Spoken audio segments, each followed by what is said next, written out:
The second test we're going to look at is the nth term test for divergence. All right, and the nth term test is one in which we are looking at what the actual term values are doing, not what the series is doing, but what the term values are doing, and that will then in turn possibly give us a clue about the series itself.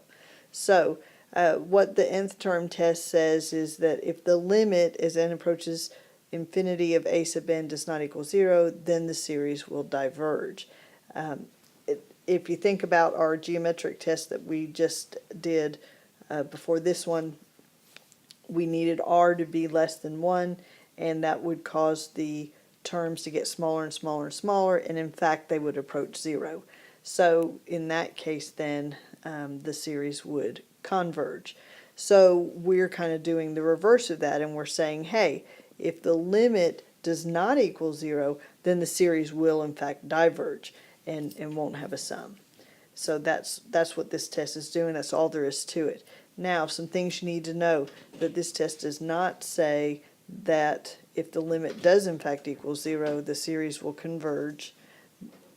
It's only testing for divergence. That's all we can conclude from this. If we end up with a limit equal to 0, then we're going to have to do another test. We're going to have to maybe go to geometric series at that point, or go to one of the other tests that we're going to do in order to then draw a conclusion. So be very careful with that. And as I said earlier, since this test is so easy and could eliminate us finding sums or anything like that, it is a good test to do first. So let's go ahead and look at an example. All right, so we're down here: determine whether the following series converge or diverge, and if they converge, find their sum. So what we have here is the sum as n goes from 1 to infinity of 2n plus 3 over 3n minus 5. So the nth term test says take the limit as n goes to infinity of the actual term itself. So 2n plus 3 over 3n minus 5.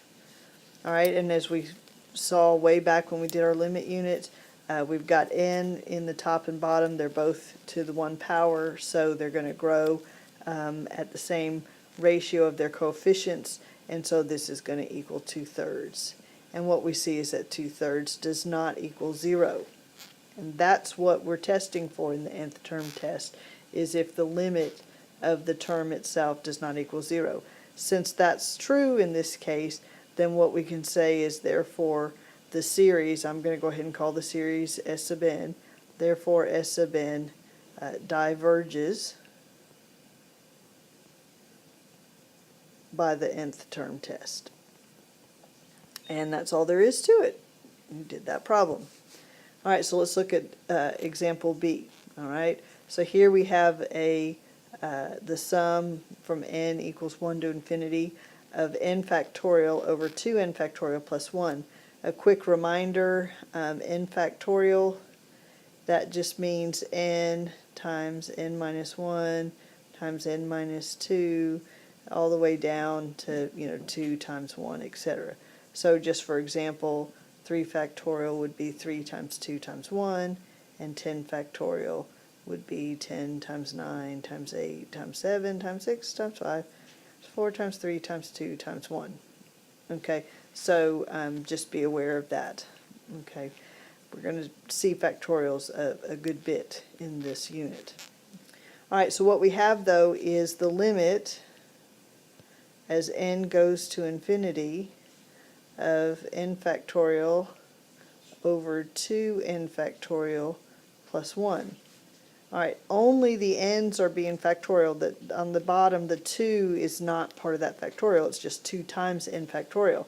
Once again, we have these terms that are growing at the same ratio since they're both n factorial. Therefore, this is going to go to 1/2. 1/2 does not equal 0. And therefore, and once again, I'm going to just name this S sub n to save myself a little bit of writing. S sub n diverges by the nth term test.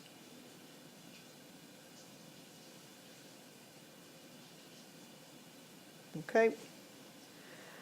All right, so let's look at letter C. I'm quickly running out of room here. Okay, so we want to take this limit. I'm going to go ahead and name this S sub n so I don't forget.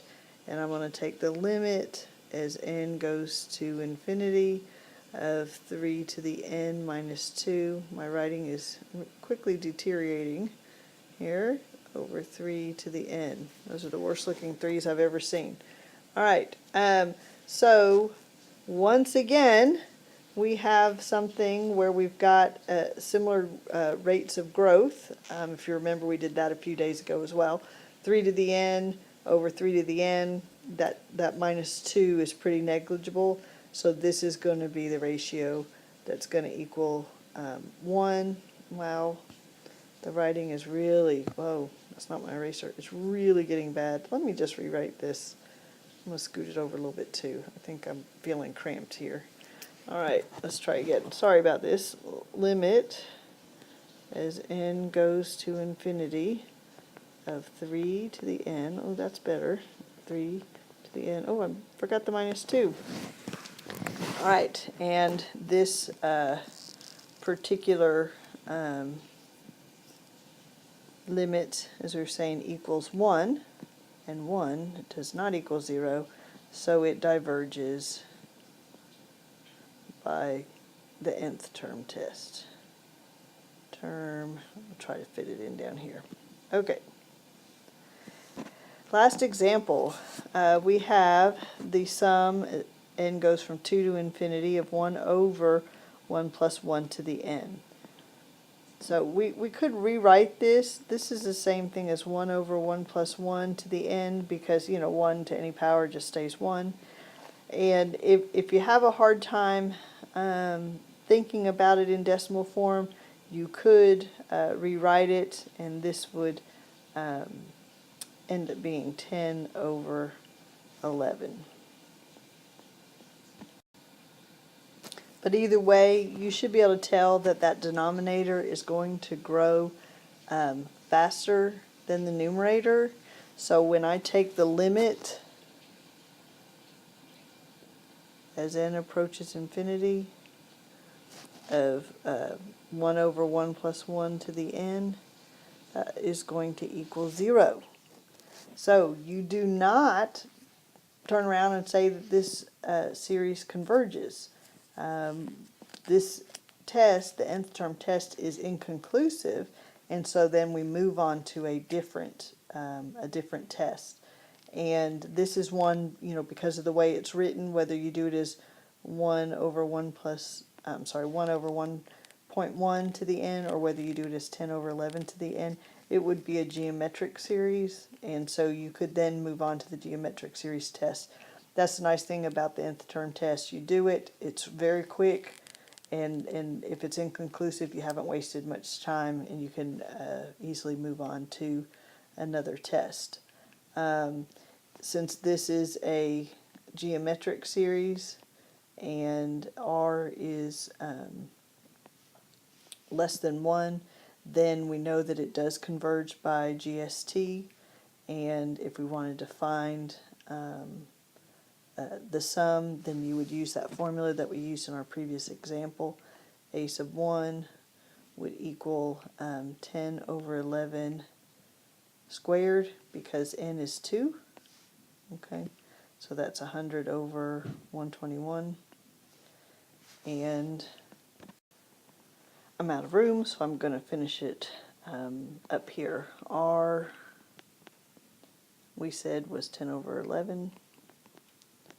So we would have the sum equal 100 over 121 over 1 minus 10 over 11, which is 1 over 11, so we have 100 over 121 times 11 over 1, so we would end up with 100 over 11, and that's the sum of this particular series.